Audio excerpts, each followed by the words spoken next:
It was the era where the old smoothbore musket met the deadly accuracy of the rifled barrel. From sidearms to repeating carbines, here is every firearm that fueled the American Civil War. Starting off with rifles and muskets. Springfield M, 1816-1822. Born as a flintlock in a different era, many of these old soldiers were converted to percussion cap before the war. Outdated by most standards, but still deadly in the right hands. Springfield M, 1842. The last smoothbore musket the military ever ordered. What made it special was every single part could be swapped between rifles, a small detail that saved countless lives in the field. Springfield M, 1855. This one brought two big changes at once. It introduced the Maynard tape primer, and it was the very first standard-issue rifle designed to fire the devastating mini-ball. Springfield M, 1861. If one rifle defined the Union soldier, this was it. Reliable, hard-wearing, and produced by the hundreds of thousands. The backbone of the Northern war machine from start to finish. Up next, Springfield M, 1863. Think of it as the M, 1861 after a tune-up. The hammer and barrel got quiet improvements, and factories kept pushing them out. Over 700,000 were made before the guns finally went silent. Enfield pattern, 1853. Shipped across the Atlantic in massive numbers, this British rifle ended up in the hands of soldiers on both sides. Its reputation for quality and long-range accuracy made it one of the most trusted guns of the war. The next one, Lorenz rifle. When both sides needed guns fast, Austria answered the call. Quality was hit or miss depending on the batch, but sheer numbers mattered. It became the third most used rifle of the entire conflict. Richmond rifle. The Confederacy built this one with machinery seized from a captured federal armory in Virginia. It tells the story of the South fighting to arm itself from scratch, making do with whatever it could take or build. Fayetteville rifle. Crafted in North Carolina, these Southern-made rifles ran a little shorter than most, making them easier to handle in tight spots. Survivors are incredibly rare today, which makes every one a genuine treasure. Mississippi M, 1841. It earned its legendary nickname down in Mexico before the Civil War ever started. Soldiers loved it for its pinpoint accuracy and its distinctive, handsome profile. A rifle with real history behind it. Whitworth rifle. Confederate sharpshooters guarded these jealously. The hexagonal bore gave it a precision that no other rifle could match. Officers on the other side knew that if a Whitworth was in the tree line, someone was already dead. Brunswick rifle. An older European design that relied on a specific belted ball, which made reloading painfully slow. It was already behind the times when the war broke out, but it still showed up in the early fighting. Sharps rifle. Loading from the breech instead of the muzzle meant a soldier could fire much faster than his opponent. Elite marksmen swore by it. Speed and power wrapped up in one exceptionally well-built package. Spencer rifle. 7 shots before reloading. That was the promise, and the Spencer delivered every time. When soldiers armed with this stepped onto the field, the tactical math changed completely in their favor. Henry rifle. 16 rounds without stopping to reload. Confederate soldiers had a saying for it. Load it on Sunday and fire it all week. The most advanced repeating rifle anyone had ever seen in combat. Hall rifle. Long before breech loading became standard, the Hall was already doing it. Soldiers loaded from the back of the gun, instead of stuffing powder down the front. A genuinely forward-thinking design for its day. Tarpley rifle. Rare does not even begin to cover it. Only a few hundred were ever produced for Confederate forces. Its side-swinging breech block was clever and unique, making surviving examples some of the most sought-after pieces in the hobby. Colt revolving rifle. It borrowed the rotating cylinder straight from the revolver playbook, giving it a serious rate of fire. The catch? All those chambers could go off at once. Soldiers respected its power, but quietly feared what it might do to their own hands. Let's move on to carbines. Spencer carbine. 7 rounds, fast and reliable, in a package built for cavalry. When this carbine hit the battlefield, it rewrote what mounted soldiers could do. For many troopers, it was simply the best weapon they ever held. Sharps carbine. Ask a Union cavalryman what he trusted most, and odds were good he pointed here. The falling block action was smooth and dependable, and the accuracy at range put most other carbines to shame. Burnside carbine, named for the general who designed it before he ever became famous for his facial hair. Its cone-shaped brass cartridge was unlike anything else on the field, and it was issued in enormous numbers throughout the war. Next, Smith carbine. Break it open in the middle like a shotgun, drop in a rubber or foil cartridge, snap it shut. For a cavalryman trying to reload at a gallop, that simplicity was worth everything. Up next, Maynard carbine. The tape primer system worked just like a modern cap gun, advancing automatically with each shot. Light, easy to handle, and mild on recoil, it earned admirers from both the North and the South. Star carbine. It never got the fame of the Spencer or the Sharps, but cavalry troopers who carried it found little to complain about. Solid, dependable, and built to survive the hard life of mounted service. Merrill carbine. Traditional in feel, this is a standard muzzle-loading percussion rifle. Most of these ended up with cavalry units fighting out west in the Tennessee and Mississippi theaters. Gallagher carbine. It had one persistent, frustrating problem. Fired casings liked to stick in the chamber. In the middle of a firefight, wrestling a spent casing free was the last thing any soldier wanted to deal with. Then, Jocelyn carbine. A swing open breech made reloading fast and intuitive. It fired rimfire cartridges and held up well in rough conditions. Many were later converted to handle newer ammunition as the technology moved forward. Up next, Cosmopolitan carbine, built in Ohio with practicality in mind. Fewer moving parts meant fewer things to break in the field. It never won beauty contests, but it showed up, worked hard, and kept soldiers alive. Gwynn and Campbell carbine. Soldiers called it the grapevine because that oddly curving lever looked like something off a vine. The nickname stuck, but the gun outlasted the jokes. It was durable enough to stay in service right through to the end. Ball carbine. A single-shot, breech-loading design, this one showed real promise as a late-war arrival. Only a small number made it to soldiers in the field before the shooting finally stopped. Palmer carbine. History books rarely mention it, but the Palmer was a genuine first. The very first metallic cartridge firearm accepted by the US Army. It arrived just as the war ended, so the battlefield never got to know it. Lindner carbine. A rotating sleeve sealed the chamber when fired, which was clever on paper. In practice, it remained rare, with most examples going to the 1st West Virginia Cavalry, and not many others seeing it at all. Wesson carbine. The mechanism was elegant and the accuracy was remarkable. Some soldiers liked it so much they bought one with their own money, rather than wait for the army to issue one. Now this is the Tarpley carbine, one of the very few breech-loading weapons the South actually manufactured itself. The side-swinging breech block was inventive, but limited resources kept production tiny, a symbol of Confederate ingenuity bumping up against hard reality. Moving on to handguns. Colt M 1849 Pocket. Never on any official issue list, yet thousands of soldiers tucked one of these into a coat pocket anyway. Small enough to hide, reliable enough to trust. Officers especially loved having a quiet backup close at hand. The next one, Colt M 1851 Navy.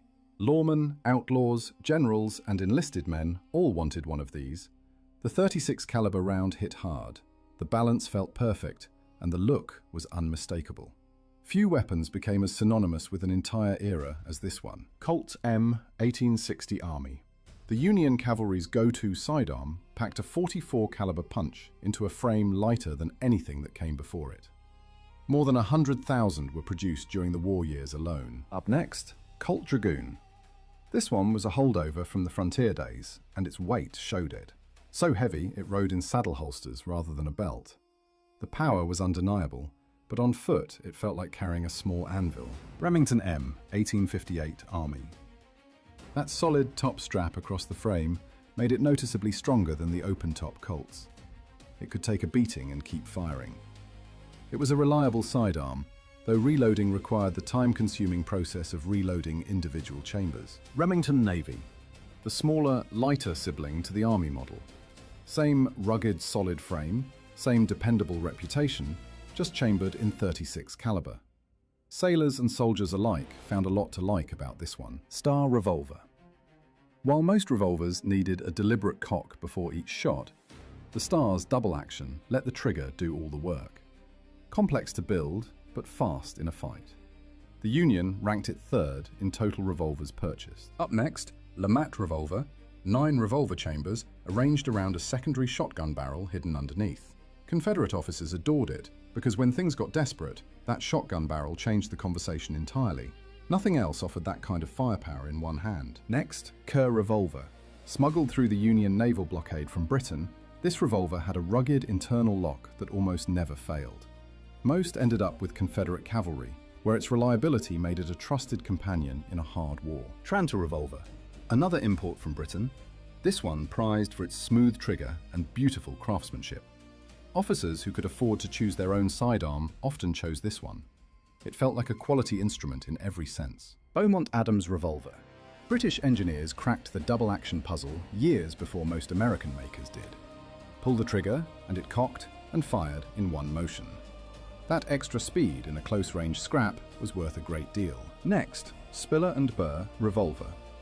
The Confederacy needed sidearms and could not get enough steel, so this one used a brass frame instead. It was a deliberate copy of the Whitney design, not as strong as iron, but it kept Southern soldiers armed when nothing else could. Griswold and Gunnison revolver, made in Georgia. This was the most common handgun produced anywhere in the South. The brass frame gave it that distinctive yellowish tint. Tens of thousands were turned out to fill the desperate gap in Confederate sidearm supplies. Dance and Brothers revolver, deep in Texas. The Dance brothers built these with a flat-sided frame, which gave them a look unlike any other revolver of the war.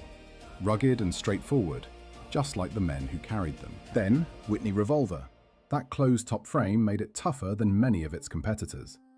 Union soldiers trusted it because it could absorb punishment and keep functioning. The solid, no-nonsense design influenced plenty of other makers who followed. Savage M, 1861 Navy. 2 triggers, and each one did something different. The lower ring cocked the hammer, then the upper trigger fired the shot. Strange looking, yes, but in a chaotic boarding action, that 2-step system let a sailor fire very fast indeed. Le Faucheur M, 1858. France shipped this one over, along with a new idea, the pinfire cartridge. No loose powder, no separate cap, just load and go. Both sides bought them by the thousands, and it was one of the easier guns to keep fed in the field. The next one, Walsh revolver. 6 chambers, but each one held 2 charges stacked on top of each other, giving a soldier 12 shots before reloading. Loading it carefully required patience and focus. Having 12 rounds ready to fire more than rewarded the effort. Next, Moore revolver. Patent law blocked most makers from selling metallic cartridge revolvers, so Moore found a workaround. Load from the front of the cylinder using a special teat fire round. Clever legal thinking wrapped around a perfectly functional pistol. The next one, Volcanic pistol, a lever-action handgun that fired a self-contained rocket ball, years before modern cartridges caught on. Stopping power was modest, but the ideas inside it led directly to the famous lever-action rifles that came next. Elgin Cutlass pistol. 1 barrel, 1 shot, and then a massive Bowie knife ready to go if that shot missed. Designed for brutal, close-quarters fighting at sea. Intimidating does not quite capture how it looked in the hands of a determined sailor. Aston M, 1842 pistol. The last single-shot smoothbore pistol the US military ever ordered. Percussion cap, 1 round, carried in saddle holsters by cavalrymen who hoped they would never need it more than once. Let's move on to machine guns and volley guns. Gatling gun. Hand crank it, and 10 rotating barrels start cycling, one firing while the others cool. Nothing like it had ever appeared on a battlefield before. It saw limited use in this war, but anyone standing in front of it understood the future had arrived. Agar gun. Soldiers called it the coffee mill because of the hand crank sitting on top. Rounds fed from a hopper straight into a single barrel. President Lincoln personally championed it. Overheating was its weakness, but the concept was genuinely ahead of its time. Williams gun. One of the few rapid-fire weapons actually built for the Confederacy. Technically a small breech-loading cannon, it could lay down fire quickly, but the heat built up fast and the mechanism jammed after only a few minutes of hard use. Vandenberg volley gun. Dozens of barrels bundled into one enormous weapon, all firing at once or in rapid succession. The wall of lead it produced was devastating. But it weighed a tremendous amount, and reloading took so long, it was only useful sitting still. Requa battery gun. 25 barrels on a two-wheeled frame, all going off together in one thunderous volley. The spread it produced was terrifying. Reloading all those barrels in the middle of a battle, however, was an absolute nightmare for the crew. Then, Gorgas machine gun, a Confederate experiment built around a hand-cranked, revolving copper disc. The thinking was sound and the ambition was real, but with the South struggling for every resource, this innovative weapon never made it past the prototype stage. Next on the list is sabers and swords. M1832 foot artillery sword. Modelled after the Roman gladius and issued to artillerymen who rarely used it for fighting. In practice, it hacked through brush, dug into earth and cleared obstacles. A tool that wore a sword's clothes but lived a labourer's life. M1840 heavy cavalry saber. The troops had a name for it, Old Wristbreaker. The long, curved blade was designed for devastating mounted slashes, but the sheer weight of the thing wore soldiers down. Effective, brutal, and demanding on whoever swung it. M1840 light artillery saber. Shorter and quicker than the heavy cavalry version, this one was built for artillerymen who needed to move fast. Its main job was giving gun crews a fighting chance if enemy infantry ever overran their position. M1840 NCO sword. The sergeants and corporals who carried this straight-bladed sword rarely drew it in anger. It was a badge of rank more than a battlefield weapon. A visible symbol that helped these leaders hold their men together under fire. Up next, M1840 musician's sword. Drummers and buglers carried this slim blade not to fight, but to mark their status on the field. With a distinct knucklebow handguard, it was decorative by nature. The men who wore it were some of the bravest on any battlefield. Now this is the M1850 foot officer's sword. Infantry officers drew this slightly curved blade when leading a charge. The etched decorations on the steel made it a proud thing to carry. It was a signal to the men behind it, follow me forward. M1850, staff and field sword. Majors, colonels, and the men who commanded them carried this ornate weapon. Those decorative cutouts in the brass guard told everyone nearby that the person holding it carried serious responsibility on their shoulders. M1852 naval officer's sword. Elegant enough for a dress uniform, practical enough for a ship's deck. Both Union and Confederate naval officers carried this blade with pride. The design left such a lasting impression, it is still part of naval tradition today. Up next, M1860 light cavalry saber. Engineers stripped out the excess weight that made the older sabers so tiring to wield. The result was a beautifully balanced blade that swung freely in a fast-moving horse charge. One of the most iconic cavalry weapons of the 19th century. M1860 naval cutlass. Short, heavy, and built for the chaos of a boarding action where there was no room to swing anything longer. The big brass basket guard kept fingers attached during a blade-on-blade fight on a pitching deck. Enfield pattern 1822 sword. Officers on both sides ordered this British blade with their own money because they wanted something they could rely on. That reinforced pipe-back spine made it exceptionally strong, and its reputation travelled far ahead of it. Enfield pattern 1853 sabre. The standard-issue sword of the British cavalry crossed the Atlantic in large numbers. The 3-bar hilt and high-quality steel impressed American cavalrymen who received them. A dependable blade from a country that knew how to make them. Confederate cavalry sabre. With steel and skilled labour both running short, Southern sabre makers cut corners where they had to. The finish was rough and the polish was often missing. But in a cavalry charge, a sharp edge does not care how pretty the blade looks. Then Confederate artillery short sword, another blade inspired by ancient Rome and mostly ignored in actual combat. Artillerymen used it to chop brush and break ground rather than fight. Too heavy and too awkward to be useful when things got close and violent. Confederate foot officer's sword. It announced rank and authority at a glance.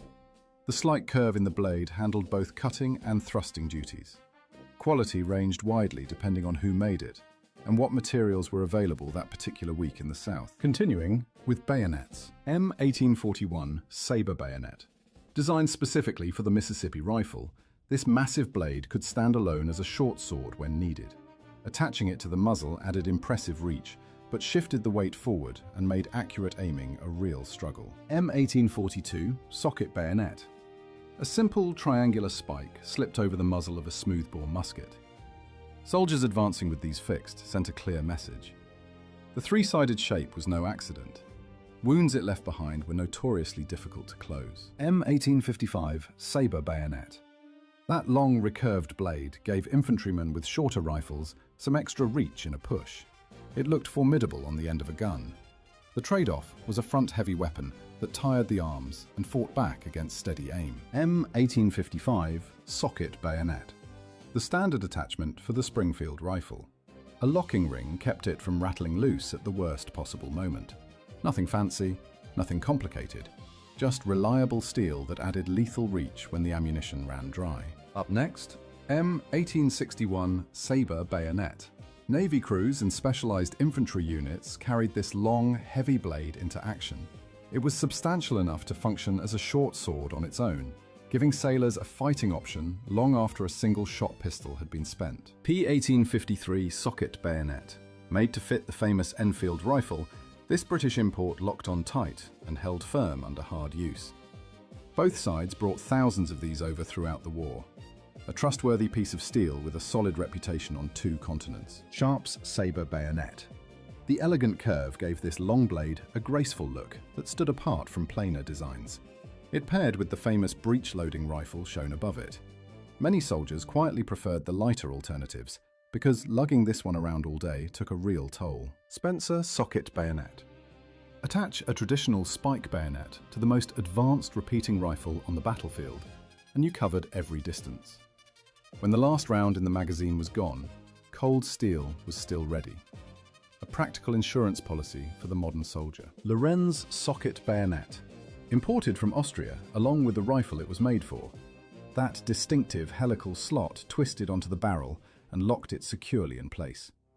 Rugged and well made, it held up through the hardest campaigns of the war. Brunswick sword bayonet.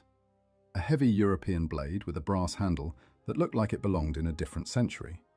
Rare on American soil, which made it a curiosity among soldiers who spotted one. Formidable enough to use as a standalone sword in a pinch. Hall socket bayonet. Made to fit one of the earliest breech-loading rifles in American service. A classic spike design from an older tradition. As the war progressed and better weapons arrived, this one quietly faded from the front lines. Finally, we have knives. Bowie knife. More soldiers carried a personal Bowie from home than any other private weapon. It was the blade everyone knew by name. When the fighting went hand to hand and there was no time left for anything else, this one settled arguments fast. The next one, D-Guard Bowie. Confederate soldiers took to this one immediately. That sweeping iron guard around the grip kept fingers safe when blades locked together. Heavy and long, it was equally at home clearing brush in camp or deciding a close quarters fight. The next one, Arkansas toothpick. No chopping, no slashing. This double-edged dagger was designed purely for thrusting, and the long needle point made that purpose clear at a glance. When the fighting collapsed into something desperate and personal, men reached for this. Ames rifleman's knife. The first knife ever officially issued to the United States Army. The thick blade, solid brass guard, and imposing overall length made it feel closer to a short sword than a camp tool. It meant business from the first moment you picked it up. Sheffield fighting knife, Sheffield steel, had a reputation on both sides of the Atlantic, and soldiers knew it. These British-made blades held an edge longer and cut cleaner than most American alternatives. Having one meant you had the finest cutting tool the era could offer. Dirk, Scottish in origin, and carried in America by officers who appreciated its slender, elegant profile. Easy to conceal, easy to draw quickly. A status symbol for those who wore it openly, and a hidden insurance policy for those who did not.